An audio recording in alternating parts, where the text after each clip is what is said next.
Hello fighters and welcome back to the channel. और हम शुरू करेंगे आज की अपनी द हिंदू वोकैब।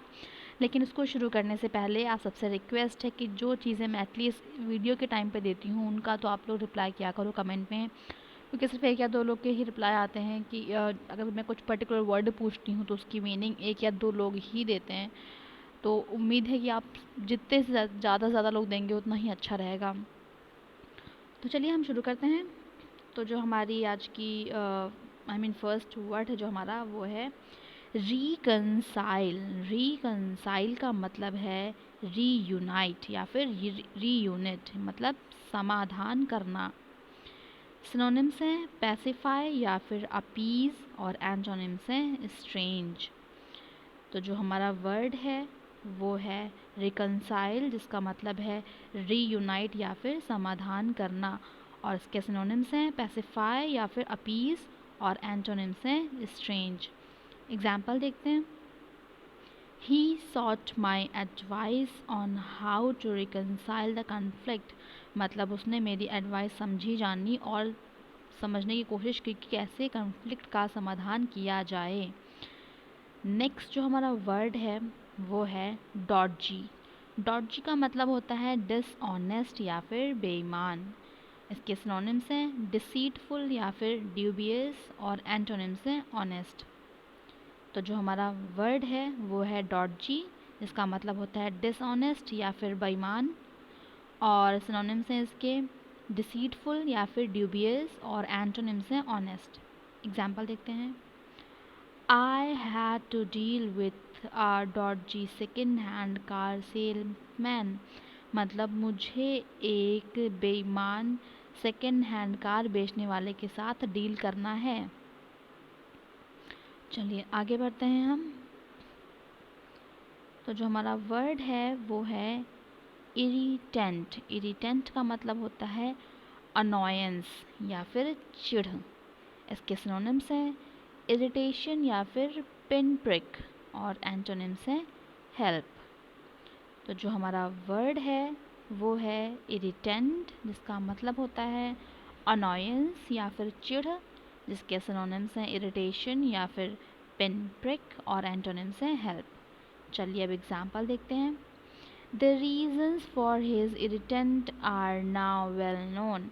मतलब वो किस बात से इतना चढ़ा हुआ फिर इतना इरिटेट रहता था, अब उसका रीज़न जो है वो पता है।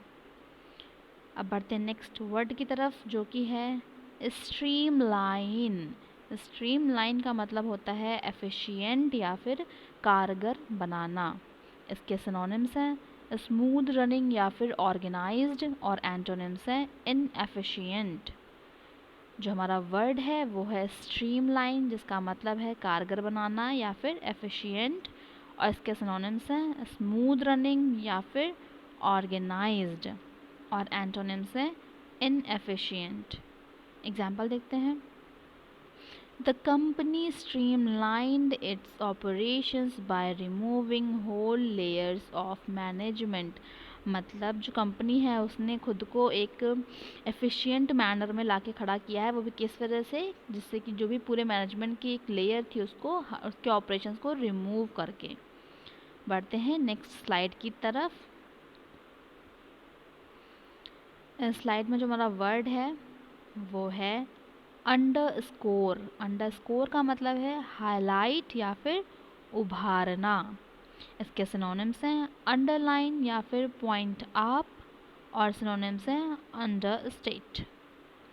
जो हमारा वर्ड है वो है अंडरस्कोर, जिसका मतलब है हाईलाइट या फिर उभारना। सिनोनिम्स हैं अंडरलाइन या फिर पॉइंट अप, और एंटोनिम्स हैं अंडरस्टेट। एग्जाम्पल देखते हैं। They underlined the need for daily one-to-one contact between parent and child। मतलब उन्होंने बताया कि उन्होंने इस बात को हाईलाइट किया, फिर इस बात को उजागर करा कि डेली का डेली या फिर 1-to-1 कांटेक्ट होना चाहिए पेरेंट्स और चाइल्ड के बीच में। इसलिए कहते हैं फैमिली इज़ टू इम्पॉर्टेंट, चाहे कोई भी हो। चलिए बढ़ते हैं नेक्स्ट वर्ड की तरफ, जो कि है इंसाइट। इसका मतलब है स्टर अप या फिर उत्तेजित करना। इसके सिनोनिम्स हैं विप अप, या फिर वर्क अप, और एंटोनिम्स हैं सप्रेस। जो हमारा वर्ड है वो है इंसाइट या फिर स्टर अप या फिर उत्तेजित करना। इसके सिनोनिम्स हैं विप अप या फिर वर्क अप, और एंटोनिम्स हैं सप्रेस। एग्जाम्पल देखते हैं। All of them conspire to incite riot.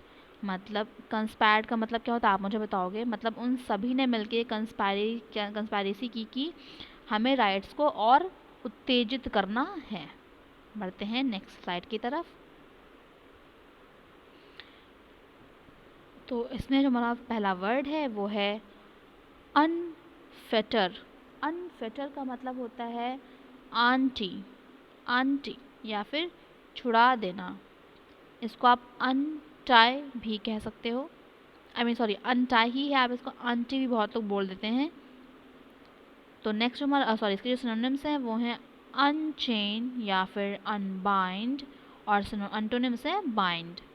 जो हमारा वर्ड है वो है अनफेटर या फिर अनटाई या फिर छुड़ा देना।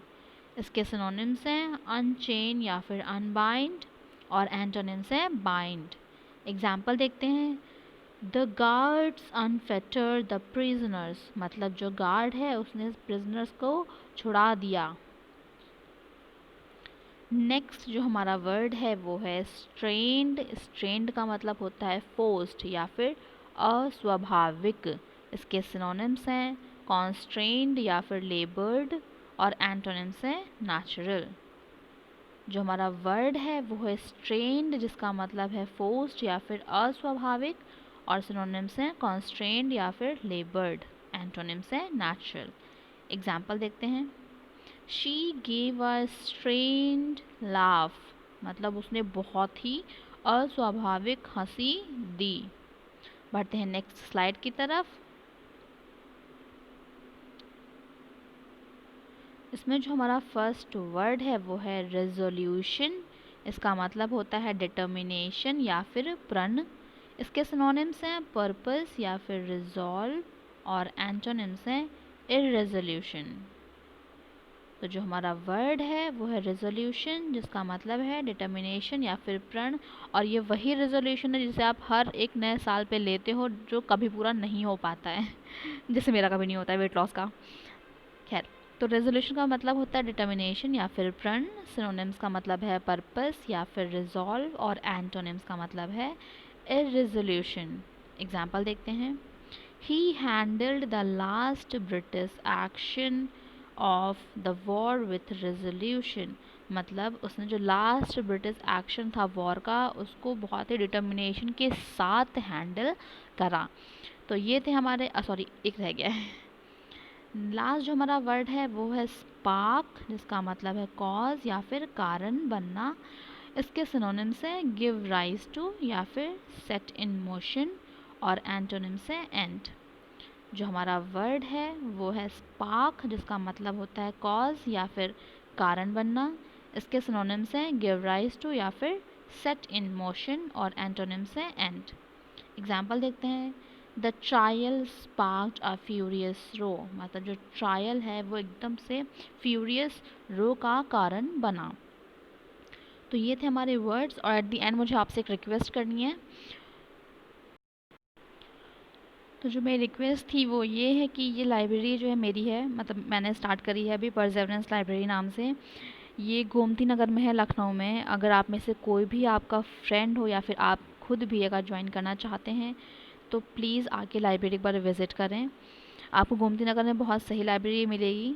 हमने ऑलमोस्ट हर उस चीज़ का ध्यान रखा है जो एक स्टूडेंट को चाहिए होती है। तो अगर आपके टच में कोई है तो प्लीज़ इस लाइब्रेरी का रेफरेंस उनको दें, और थोड़ा हमारी भी हेल्प करें आप।